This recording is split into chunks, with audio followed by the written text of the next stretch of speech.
My family showed no attention at all when I graduated as a lawyer until my brother was arrested.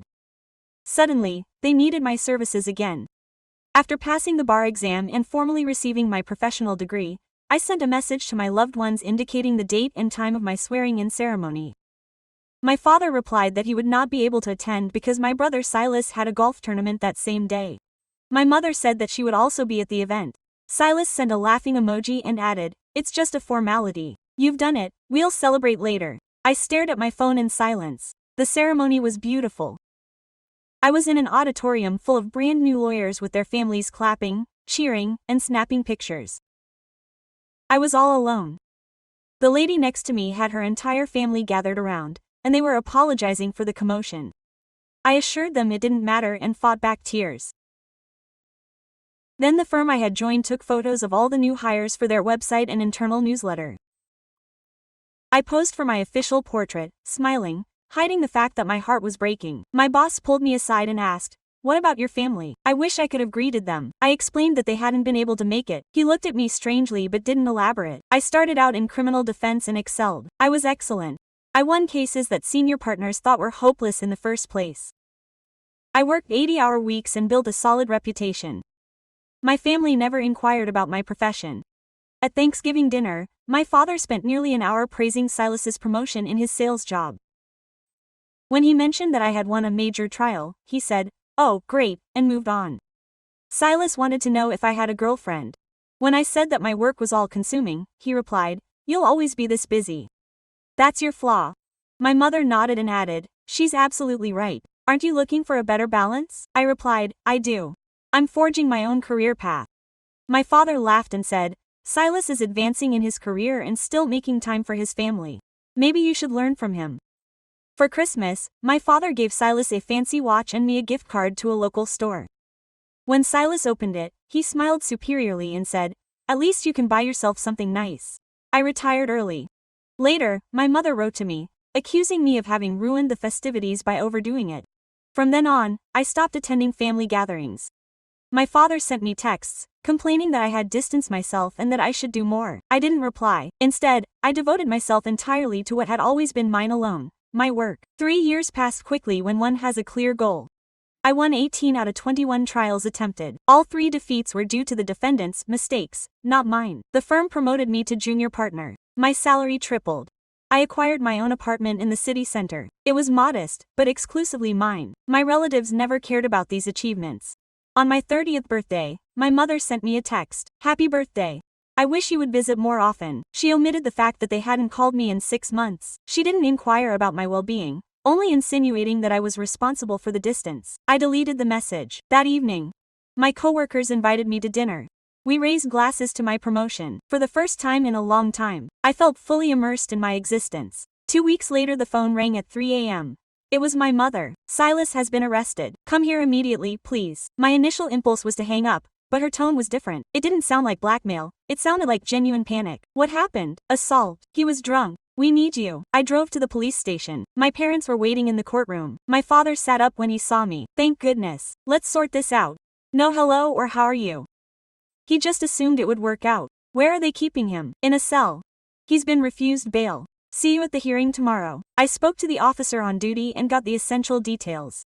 Silas had assaulted a man at a nightclub. Those present claimed he started the altercation. The victim remained hospitalized with broken jaw. "Can you get him released?" my father asked when he returned. "No, until the arraignment. And frankly I doubt I should try." "What do you mean? What's serious, Dad? It's not a minor infraction." My mother burst into tears. "He's your brother." "I know. That's why I settled down across from them." "How much alcohol does he drink?" My father avoided my gaze. "Everyone drinks occasionally. Not like that." "How many drinking incidents has he had?" "This is the first." "Don't lie to me. Be quiet. If I help him, I'll demand the whole truth." My mother finally spoke. "He had 2 reprimands at work, but we resolved it privately." "How?" "Your father spoke to his superior. They're teammates at the golf club. Of course, someone always showed up to cover up for Silas's mistakes. Is there more?" They exchanged glances. "Say it now or I'm not taking the case." My father sighed deeply. "There's a civil complaint from a subordinate. Hers." "What kind?" "Harassment, but it's fake. She's just looking for compensation." My stomach tightened. Silas confessed to something. He says it was a mistake, that she misunderstood him and we believed her. He's our son. I stood up. I have to talk to him before I decide. My father stood up. This is family. There's no choice. Yes, there is. I'm a lawyer, not a sorceress. I won't risk my tuition for someone who refuses real help. He's always been so distant, my father snapped. You only think about yourself. 3 years ago that would have hurt me. Now it just exhausted me. If you want my help, it will be on my terms. If not, find another professional. I headed to the detention area. The police officer let me into the interview room. Silas looked terrible, his eyes puffy and his breath smelling like old liquor. He smiled when he saw me. I knew you'd show up. Don't smile. It's serious. Just a fight. The other guy was also drunk. I took a seat. That other guy, he's hospitalized with a broken jaw. That constitutes serious injury. Acting in self-defense. There are witnesses to support that. Well, not exactly. Silas. 5 people claim that you caused the whole thing. The bartender alerted the authorities because you refused to leave. He lay down. Then deal with it. That's what you went to law school for. That's not how I operate. Of course I do. You protect criminals every day. I defend those who truly want to defend themselves. I don't cover up the mistakes of those who refuse to improve. Now you're lecturing me. You who don't spend time with your family, who are absent for years on end, who feel superior. Those were the usual reproaches. I was the one at fault, the cold one, the one who walked out. Tell me about the harassment complaint. A complete fabrication. She got upset because I rejected her advances. That's your story. That's what happened. So you didn't send inappropriate texts. You didn't follow her after work. You didn't try to hit on her in the parking lot? She blanched. A little bit. Who told you? Admit it. It was messy. It doesn't seem messy. It seems like harassment. She was provoking me and that justifies harassing her. I didn't do it. You keep the messages. I deleted them. Great. I'm in. I'll represent you tomorrow at the hearing just to keep you out of jail. Then they'll have to hire someone else. What? You can't abandon me. I can and I will. I won't lie in court or jeopardy my profession for someone who evades guilt. Mom and Dad will be furious. Let them be furious. I slammed the door to leave. Silas bellowed. You always knew you were the favorite. That's why you're acting like this. I stopped without turning around. If I were the favorite, Silas, they would have attended my swearing in. I left without giving reply a chance. While they were waiting, my parents stood up instantly. And I'll go to the hearing tomorrow. Then it's their turn to find another lawyer. What do you say? I'll get him tomorrow. The rest is up to you. My mother stepped closer. Please don't do this. He's your brother. I can't defend him because he is. He needs to deal with the consequences. No. Another rescue from me. Another one. My father laughed bitterly. You've never done anything for him, because they never asked you to. They just wanted me to overshadow him and show up during their crises. You're overreacting. I'm being honest. Silas struggles with drinking, faces harassment charges, and now he's seriously injured someone. They think one phone call will fix him. We'll pay for treatment, my mother said hurriedly. Whatever it takes. And he agrees. Silence. Exactly. As long as he doesn't ask for it. Really, they're just postponing a bigger disaster. I didn't imagine you'd be so harsh, my father said. It's not harshness, it's frankness. If it's the same thing to you, the conflict is deeper. I moved toward the door. My mother caught up with me. Are you coming tomorrow? Yes. She sent the location at 9. Then they'll pick out the dates. How to truly support him. But they won't count on me to hide his shortcomings. I drove back to my apartment. It was almost 5. Sleep was not coming. I decided to investigate. I entered Silas's name into the legal database. I discovered what my parents had been hiding. It wasn't the first time. Assault. There was another complaint from 2 years ago that had been quietly settled. Out of court. I also discovered the civil lawsuit. The worker Carmen Ruiz had recorded everything in detail. Messages, emails, statements from colleagues who had witnessed Silas's behavior. This wasn't a simple mistake, it was constant harassment and my family knew about it. They had covered it up for a long time. I made myself a coffee and sat on the balcony to watch the sun come up. For the first time, I understood something important. My family hadn't pushed me aside for years because they didn't care. They had pushed me aside because they didn't need me. They only sought me out when I could be of some use to them. And now that they needed it, they trusted that I would come without raising questions. I picked up my cell phone and called my superior. Marcus, it's me. I have a conflict of interest to tell you. I told him the whole story without leaving anything out. Marcus answered without interrupting. You can only defend him at the bail hearing. Then it's all over. Are you convinced? He's your brother. That's precisely why I see it clearly. Do as you wish, but proceed with caution. Family matters tend to get very tangled up. I had reason, although everything was already tangled up. At 8:30 I arrived at the courthouse. My relatives were already there. Silas was wearing clean clothes that my mother had brought him. He looked decent, although exhausted. The hearing was brief. I explained the reasons for granting bail. No serious criminal record, steady job, family ties. I purposely avoided mentioning the previous out-of-court agreement. The magistrate set the bond at $50,000. My father covered it immediately. As I left, Silas met me. He patted me on the back. I knew you would succeed. This does not mean I am on your side. Anyway, thank you. I did not answer. My father pulled me aside for a moment. We must discuss the defense plan. I have hired another lawyer, Kenneth Morrison, one of the most prominent lawyers in criminal law. Why not you? Because of a conflict of interest and because they do require someone to tell them the truth, not what they want to hear. We paid you, so pay Kenneth. I will not take this case. My mother interfered. Why are you acting this way? It is because of the ceremony. That happened years ago. It is not because of the ceremony. It is because you never valued me until you needed me, and I will not let that guide my profession.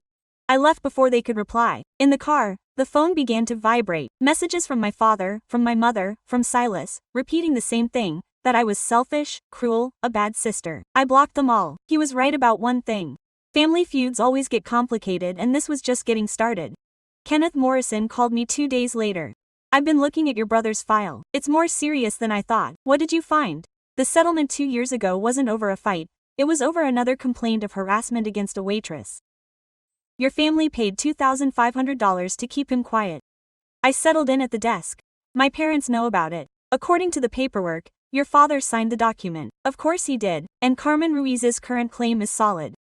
She has evidence of 6 months of misconduct, archived messages, emails, 3 witnesses who watched your brother chase her into the parking lot. What do you suggest? She accepts a plea deal. If it goes to trial, she'll lose. And if she does, the judge won't be lenient in sentencing. The assault incident is even more difficult. The other person is insisting on full charges. Do you want your brother to go to prison? How many years are we talking about? Between 2 and 5, if they find out. Guilty. Analeondo, can you talk to him? Try to reach an agreement. I will try, but I do not guarantee results.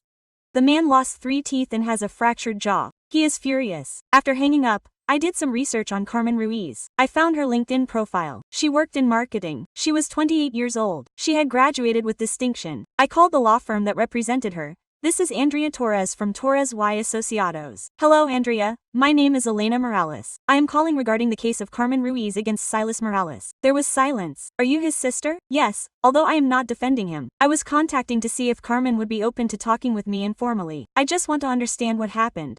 Why would I allow it? Because I want her to know that not all of my family supports her actions. Another long silence. I will ask her if she wants to talk. I will let you know. Carmen called me that same afternoon. Why do you want to see me? Because you deserve for someone in my family to pay attention to you. And because I need to know the truth. Your brother harassed me for 6 months. Is that the truth you seek? Yes, but I would rather hear it from your lips, not from legal papers. We agreed to meet at a coffee shop the next day. I arrived early. Carmen showed up on time. She was petite, with short dark hair, and a tired look. We sat down. She didn't ask for anything. I don't have to talk to you. I know. If you want me to leave, I will. She stayed there. That was her signal. It started in January of the previous year. She finally told me. Comments about my clothing, then about my figure. I begged her to stop. She claimed I was joking. You reported him to HR 3 times? They promised to look into it. Nothing ever happened. Why? Because your father plays golf with the manager, and the manager ordered HR to drop the matter. It made me sick to my stomach. Go on. In April, she sent the first message to my private cell phone. I don't know how she got the number. She said I looked attractive that day and that we could go out drinking. A coffee. What did you say? That it wasn't appropriate. He insisted that it was just a politeness. The texts got more and more direct. He waited for me in the parking lot. On one occasion he tried to kiss me while I was leaning against the car. Did anyone witness it? Yes, but when I asked them later they said they didn't want to get involved, that I should sort it out on my own. I'm sorry. I'm not looking for your grief. I want your brother to pay for his actions. He really will. Because up until now your family has bought his silence. It won't happen this time, I assure you. She looked at me skeptically. Why trust you? Because I'm no longer his defender and because I'm going to make sure everyone knows about his actions. Your family doesn't know that we're seeing each other and I won't tell them. Carmen picked up her bag. If you really want to contribute, convince your brother to accept my proposal. I'm not looking for financial compensation. I demand that he publicly acknowledge his actions and that he attend forced therapy. I'll tell them, and if he refuses, Kenneth will go to court and I will testify in your support if necessary. He stood up. I don't trust you, but I appreciate that you shook me. He left before I could say anything. That night, my parents showed up at my apartment unannounced. We need to talk, my father announced, barging in without permission. You should have called ahead. You're our daughter. We don't need an appointment. My mother looked uneasy, but she caved. What do you want? Kenneth thinks Silas should make a deal, that he'll lose the lawsuit. He's probably right. You could win. He wouldn't lose because Carmen is right and Silas is not. My father blushed. Have you spoken to her? Yes. How dare you? She's the adversary. She's not a victim of your son and your cover-up. I didn't hide anything. You paid $25,000 2 years ago for another harassment complaint. You contacted the manager to stop the HR investigation. I'll continue. My mother paled. How do you know? Why did I investigate? As any honest lawyer would? You're his sister, my mother insisted. You must back him up. Backing him up doesn't equate to lying for him, ruining my career, or ignoring his victims. My father headed for the exit. Kenneth says we need funds for compensation and counseling. How much? That's reasonable. We don't have that amount right now. So sell assets. We already did, my mother murmured. The land. What land? They exchanged glances. Which one? I insisted. The one your grandmother left you, my father revealed. In the mountains. We sold it 2 months ago. My breath caught. She willed it to you. But it was cumbersome. Taxes, upkeep. It would have been easier to liquidate it and use the funds. Use them for what? For Silas's debts. And now for fees. That land belonged to me. You're part of this family, my father argued. What's one's is everyone's. We signed papers. Your mother did it on your behalf. Keep the power of attorney from when you were a minor. That's not legally valid. I'm an adult. The lawyers said yes. Which lawyers? Because I am and I'm telling you no. My father shrugged. It's done. The money's gone. How much did he get? $10,000. Everything revolved around me. My grandmother had claimed $10,000 and my parents had taken it to cover up Silas' mess.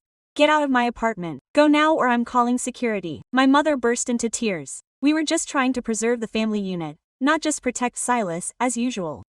They left. I closed the door and stood there for several minutes. Then I called Kenneth. I need you to look into an estate sale and a specialist in domestic fraud. What happened? My parents appropriated my legacy and I'm going to get it back. Okay, I'll send you the contacts tomorrow. That night I couldn't sleep, but for the first time in a long time it wasn't because of work pressure, but because I finally understood that my family was never going to change and that the only way to defend myself was to fight back. The lawyer who was an expert in family fraud was Patricia Sanchez. She was 60 years old and was known for never losing lawsuits. Did you sign any documents when you turned 18? She asked as she examined the papers. No, I had no idea that such a will existed. Your mother has a valid power of attorney. No, she only had it while I was a minor. Patricia nodded.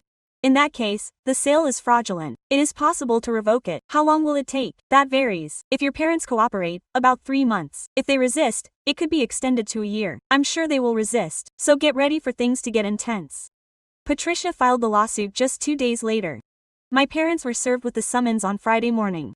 My father called me at 8 o'clock, screaming. You're suing your own parents. You took my inheritance. That money went to keeping the family together. You spent it on fixing Silas' problems. It's not the same. You're ungrateful after everything we've done for you. What exactly have you done for me? Except ignore me for years until I was of some use to you. I hung up. My mother texted me an hour later. Please, tell me about the lawsuit. We can talk, I replied. There's nothing to talk about. I'm claiming what's mine. Quote, he didn't insist any further. Meanwhile, Silas's case was progressing. Kenneth got the victim to accept a settlement. Silas would pay $50,000 in compensation and serve 18 months of probation with mandatory psychological treatment. And the matter with Carmen, he inquired. Silas is reluctant to admit his guilt in public. He claims it would destroy his career. His career is already destroyed. What does he do now? He was fired last week. Sure, my parents know about it. Your father is trying to get him to work through his influence, but most everyone already knows the gossip. Okay, Kenneth paused. Are you convinced we can go ahead with all this? Your family will hate you. They already hated me, only now it's final. Carmen's hearing took place 3 weeks later. I attended as a mere observer, not representing anyone. Carmen was with her lawyer Andrea, Silas with Kenneth. My parents were busy. The back row. Upon seeing me enter and stand next to Carmen, my father stood up and left the room. The judge listened to the statements. Carmen showed all the messages. 3 coworkers testified about Silas's behavior. The head of human resources confessed under oath that my father had pressured him to drop the investigation. Silas chose not to testify. Kenneth had advised him to recuse himself. The judge ruled in Carmen's favor. Silas would have to pay $80,000 in damages and publicly acknowledge his misconduct. At the end of the session, Carmen approached me. Thank you for coming. It was only fair. Your family still speaks to you. Not much, but I don't care. It can't be easy. It's easier than continuing to lie. Carmen nodded and left with Andrea. I remained in the room until she left. The prosecutor for the original assault case approached. You are Elena Morales, right? Yes, Marcos Delgado. He worked in the prosecutor's office. I wanted to tell you that your attitude was admirable. I only acted with rectitude. Few people confront their own blood like that. especially with so much at stake. I didn't risk that much. My family was never truly present. Marcos smiled. Would you like a coffee? Not as a prosecutor, but as someone who values your work. Normally I would have declined. I felt exhausted, emotionally drained, but the way he spoke conveyed understanding. Okay, a coffee. We headed to a place near the courthouse. Marcos ordered a black coffee, I a cappuccino. How many years have you been in criminal defense? He asked. 5. And you in the prosecution? 7. I used to be in defense. I also changed to get a different perspective. Do you regret it? Sometimes the income is less, but the rewards are greater when you succeed in just causes. We talked for an hour about trials, the legal system, and the exhaustion of endless battles.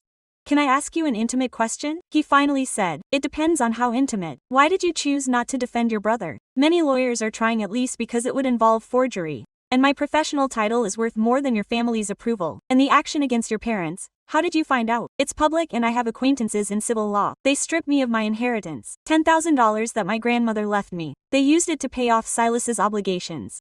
Marcos sighed deeply. That's ruin. They're my family anyway. He looked at me differently, without pity, with admiration. Do you have dinner commitments? He asked. Are you proposing a date? Yes. You just intervened in my brother's case. It's already concluded. In theory, there's no ethical conflict. I smiled. In theory. So, do you accept? It's a maybe. Ask me about it once the lawsuit against my parents is resolved. In 3 months or a year, depending on how stubborn they are. I'll wait for you. We said goodbye outside the cafe. As I walked to my car, my cell phone rang. It was Patricia. Your parents have filed a lawsuit. Counterclaim. They claim that the land funds covered your education and support while you were a minor. That's false. I financed my studies with loans. I know that. We will require all of your college loan receipts and proof that you did not contribute anything financially. I have them all. Perfect. Things will get worse before they get better. That night an email arrived from Silas. I hadn't blocked it there yet. I hope you're happy. I lost my job, my prestige, everything because of you. You could have supported me, but you chose to play the victim. I will never forgive you. I didn't respond. Instead, I forwarded it to Patricia as proof of harassment. Then I organized my financial records, every loan voucher, every tuition payment. Every term I subsisted on my salary, while they never extended any help. If they were looking for confrontation, they would get it. But now I had the tools and I knew how to use them. Kenneth contacted me the next day. Silas refuses the mandatory treatment. He says no, require it, then he violates probation. The judge could put him in jail. When is the hearing? In 2 weeks. I will attend. Safe. Your family. My family stopped meaning anything a while ago. I hung up and looked out my office window. The city unfolded below. I had worked years for this, to build my own, and I would not let my family destroy it, not out of feigned loyalty, not out of remorse, not for anything. I was in control now, and I would exercise it. The probation hearing was on a Tuesday at 10 a.m. I arrived early. Silas was already with Kenneth. My parents came in 5 minutes later. My mother avoided my gaze when she saw me. My father ignored me entirely. The judge reviewed the file. Mr. Morales, your probation required mandatory counseling. Why didn't you attend? Silas stood up. I don't need it, Your Honor. I feel fine. That's not for you to decide. His lawyer clarified the issues. Repercussions. Kenneth stood up. That's right, Your Honor. I explained it to you, and yet you chose not to go. I thought it wasn't essential, Silas insisted. The judge closed the file. Mr. Morales, it's not your place to determine what's essential. You've violated the terms. The sentence. 90 days in the county jail. My mother let out a gasp. My father stood up. Your Honor, this is unconscionable. Sir, sit down or I'll have you expelled. My father complied, but he glared at me with pure rage. Silas's face went white. 90 days. You can't give me another chance. You've had it. You've wasted it. Officers, proceed. 2 guards approached Silas. He looked at me as I put the handcuffs on him. This is all because of you. Everything. I didn't argue. They took him away. My mother fled the room. My father approached. I hope you feel triumphant. I had no interference. He chose to skip therapy. You did. You sidelined me with your judgment by supporting that woman. However, I did not sideline him. He dug his own grave. You are our daughter. You should protect us. No, I should protect myself. Something that never worried them. He left without further ado. Outside the courthouse, Marcos was waiting for me. Are you feeling well? Yes. Do you want to talk? No. About this, about anything else. So, food. I watched him. He had a warm smile, a sincere gaze. Okay. Food. We went to a nearby Italian place. We ordered pasta. Marcos told us about an ongoing case. I listened, relieved by the detour. Can I ask you something? He said after a moment. What? How do you manage not to carry guilt? Why carry it? It's your family. One that never considered me part of it. Still, it must be hard. It's harder to exist ignored or worse, used only when it suits me, when they only seek me out in times of need. Marcos nodded. My sister had a similar experience. She decided to distance herself from all her family. Today she feels much happier. You were supportive. At first I didn't. I thought I was overreacting. Then I observed the treatment she received at family gatherings. I understood the reasons for her departure. Do you keep in touch now? Yes, but only between the two of us. She doesn't want to see the others. It seems like a wise decision. We finished the meal. Marcos covered the bill before I reached for my wallet. Next time it's on me, I commented. That implies there will be another time. Maybe, he said with a smile. I accept the maybe. Patricia contacted me that same afternoon. I have news about the lawsuit. Your parents want to reach an agreement. What do they propose? 60,000. They claim that this is the amount left over from the initial fund and that the other 60,000 was used for legal costs and family obligations, that is, on Silas.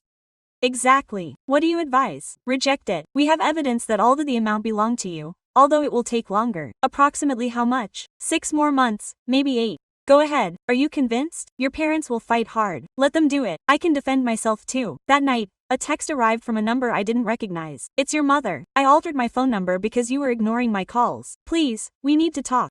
This is getting out of hand, I replied. He got out of control when my inheritance was taken. There's no topic to discuss. Your father is in poor health.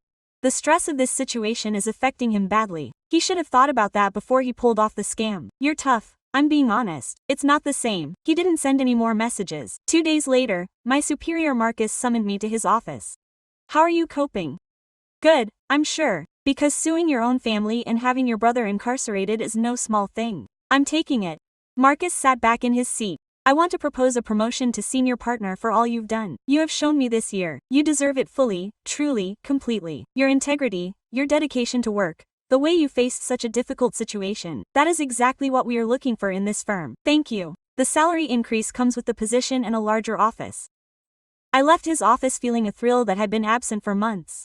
Personal satisfaction. That same night, Marcos sent me a text. How was your day? I was proposed to partner. Congratulations. That calls for a celebration. Dinner on Friday. I thought you would wait until the lawsuit was resolved. I changed my mind. Life is short. I smiled when I saw the screen. Okay, dinner on Friday. Friday arrived. Marcos picked me up at 7. He took me to an intimate, yet refined French restaurant. I have never been here before, I said, looking at the menu. It is my favorite place. I wanted to share it with you.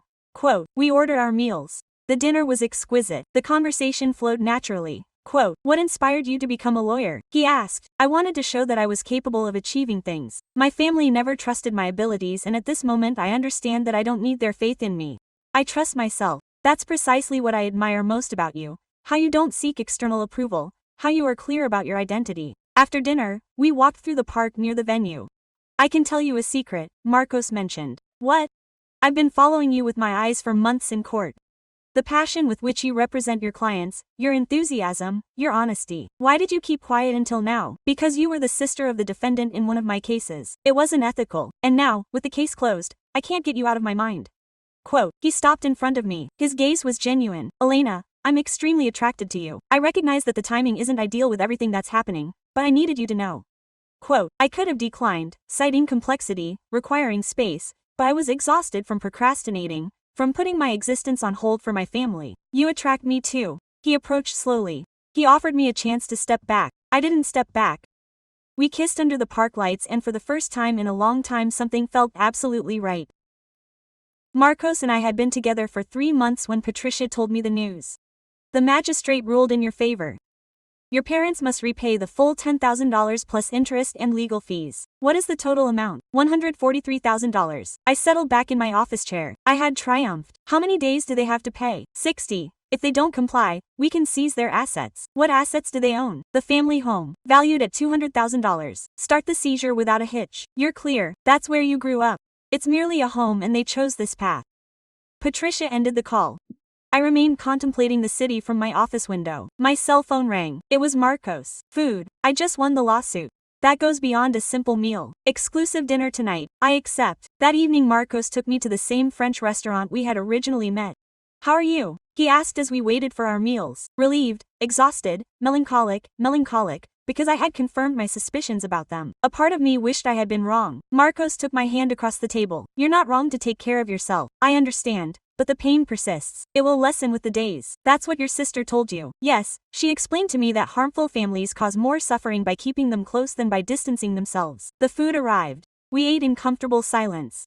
My sister wants to meet you, Marcos said after a while. For what reason? Because I told her about you, about your experiences. She can relate to him a lot. When? Sunday, if you feel like it. Okay. That Sunday I met Laura, Marcos's sister. She was 35 years old. She worked as an architect. I hadn't spoken to my family for 7 years. Marcos told me about your journey, he said as we drank coffee in his apartment. Does it bother you? No. It comforts me to know that I'm not alone in having decided to distance myself. How did you manage it? How did you deal with the remorse? I realized that the remorse wasn't mine. It was his for making me feel guilty about his difficulties, and today I have my own existence, my chosen family, and I feel fulfilled. I returned from his home experiencing something similar to excitement. Silas was released 2 weeks later. I didn't go to greet him. My parents did send me a text that night. I will rebuild my path without your intervention. I didn't answer. 3 days later, Carmen called me. Silas made the first payment of the compensation. How do you feel? Better. I got a new job in another city. I start next month. I love hearing it. I wanted to express my gratitude for trusting me, for not defending him. You don't need to thank me. It was only fair. Anyway, thanks. After hanging up, I noticed that Carmen had made progress. She had rebuilt her life. Maybe I could do it too. Patricia contacted me a week before the 60 days were up. Your parents requested an extension. They claim they don't have the total. How much did they accumulate? $80,000. The balance needs more time. What do you suggest? Give them an extra 30 days of non-payment. We'll proceed with the foreclosure of the house. I accept. 30 days. My mother wrote to me that night from a different number. She was grateful for the extension. Your father is selling the car. I'm looking for a job. I didn't reply. 2 weeks later, a transfer of $143,000 came in. Patricia checked that everything was correct. What do you plan to do with the funds? Marcos asked that evening. Invest half. Donate a quarter to Carmen's organization for those affected by bullying. Set aside the rest. There's no reason to celebrate. This doesn't seem like a triumph. How do you perceive it? Like closing a chapter. Marcos hugged me. Sometimes closing chapters is the healthiest thing to do. A month later, I was in my office when an email from my mother arrived. Silas has found a job. He's in therapy. Your father and I are in marriage counseling. I know nothing changes the past, but I wanted to let you know that we're trying. I checked it 3 times. I didn't respond right away. I showed it to Marcos that night. What are you going to do? I don't know. Do you want them to change their behavior? I don't know if they can. And even if they can, I don't know if it would affect me. Marcos nodded. That's understandable. It took me a week to respond to my mother. I'm glad they're working to improve, but I need space. Plenty of space, he replied. I understand. Whenever you're ready, if you ever are, we'll be here. It exceeded my expectations and fell short of my needs. That Christmas, Marcos included me in his family gathering. Laura attended with her partner. Marcos' parents were warm and welcoming. At dinner, Marcos's father proposed a toast to the family we had chosen and the one we had forged. I raised my glass. For the first time in years, I felt part of a group. In January, my firm won a major case. I was featured in the local media. My phone rang with congratulatory messages from colleagues, including one from my father. I watched the interview. You did an excellent job. 8 words. The first positive words he had spoken to me in years. I didn't reply. Marcos found me in my office looking at the text. What are you planning? Nothing. I'm no longer seeking your recognition. Are you clear? Yes. I spent years chasing it. I no longer need it. I deleted the message. That evening, as Marcos and I were having dinner at my apartment, I realized something important. I had won the lawsuit. I had my funds back. Silas was assuming his responsibilities. But the real achievement wasn't there. The real achievement was this. I was sitting in my own home with someone who valued me, enjoying the existence I had built, without needing external validation, without waiting for transformations in my family, without bearing its emotional weight. What are you reflecting on? Marcos asked. That I feel complete. Really? Yes, for the first time in a long time. He kissed me. I love knowing that, and it was true. I was happy, not because my family had transformed, but because I had. 2 years later, I was in my office analyzing a file when my secretary informed me of a visitor.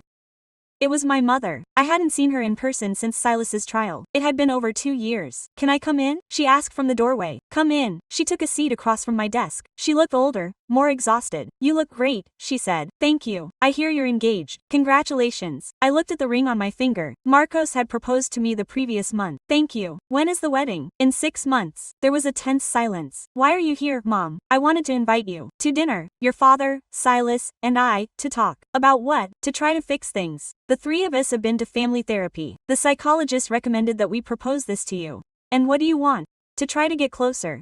If you are willing, I observed you 2 years ago. I would have accepted immediately. I would have longed to believe in your possibility of change. Everything was different now. What was different? Everything. Your father had a heart attack 6 months ago. He recovered, but it gave him a real scare. Silas. He hasn't had a drink for a year, and I realized many truths. What kinds of things? That we disappointed you over and over again, and that we wasted so much time with you by shielding Silas from the repercussions of his actions. They were the words I had longed to hear for so long.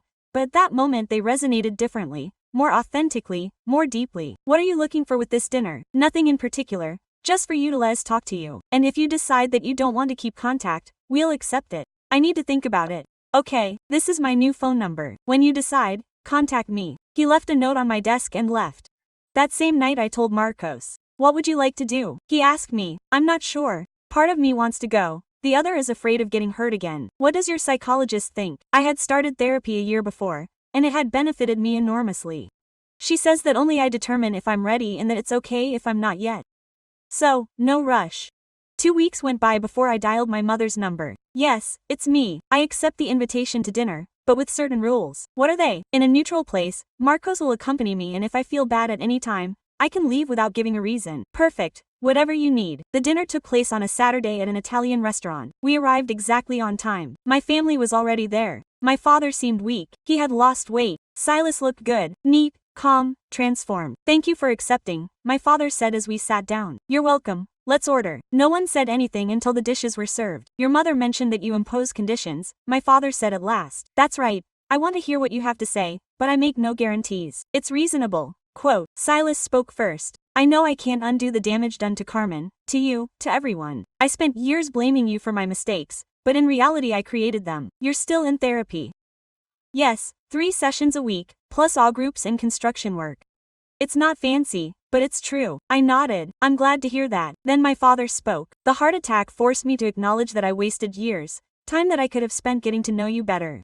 Instead, I pushed you away because it was easier than admitting my failure as a father. Why did you push me aside for so long? Because you were on your own. You weren't dependent on me like Silas was, and that made me feel unnecessary. I needed you too. Just in a different way. I understand that. I understand now. My mother intervened at the end. I allowed all of this. I allowed your father to prioritize Silas. I allowed you to be marginalized. I allowed your inheritance to be spent because it was easier to preserve the harmony than fighting for justice. And today I know that this false harmony does not compensate for the loss of a daughter. I listened to them attentively. Their apologies seemed genuine. Their transformations believable. But those 2 years had taught me a key lesson. I appreciate the attempt you have made, I said eventually. Seriously. But I do not know if I will be able to reconnect with you. We understand, my mother replied. Perhaps with the passage of time. If I confirm that the changes persist, but for now I need space. You will attend the wedding, my father inquired. I looked at Marcos. He nodded gently. Yes, you are invited. Although not as the core family, only as attendees. It is more than we are entitled to, Silas admitted. We finished dinner. We said goodbye in the parking lot. Thank you for giving us this chance, my mother said. Don't waste it. Back in the car, Marcos squeezed my hand. How are you feeling? Very liberated. Do you think they will evolve? Possibly, but it does not affect me as much anymore. Why? No, because I have evolved and my existence does not revolve around them. Months later, we celebrated the wedding. My family attended. They took seats in the back. They did not cause a scene. They did not complain about anything. Carmen also came. She sent me a bouquet with a card. Thank you for showing me that courage is real. Laura, Marcos' sister, acted as maid of honor. Marcos' family filled the atmosphere with affection. As we walked down the aisle, I did not notice any absences. I focused on the presences, the people I had chosen, the ones who had chosen me. During the banquet, my father requested a dance. May I? Sure. We danced quietly for a while. I am proud of you, he murmured at last. Thank you. I am sorry I did not tell you sooner when you needed it most. Also, now, do you think we will ever achieve a genuine connection? I don't know, Dad. It will depend on whether the progress is maintained. It will be maintained, I assure you. Promises are proven with actions, not just words. He nodded. You're absolutely right. The piece ended. He returned to his seat.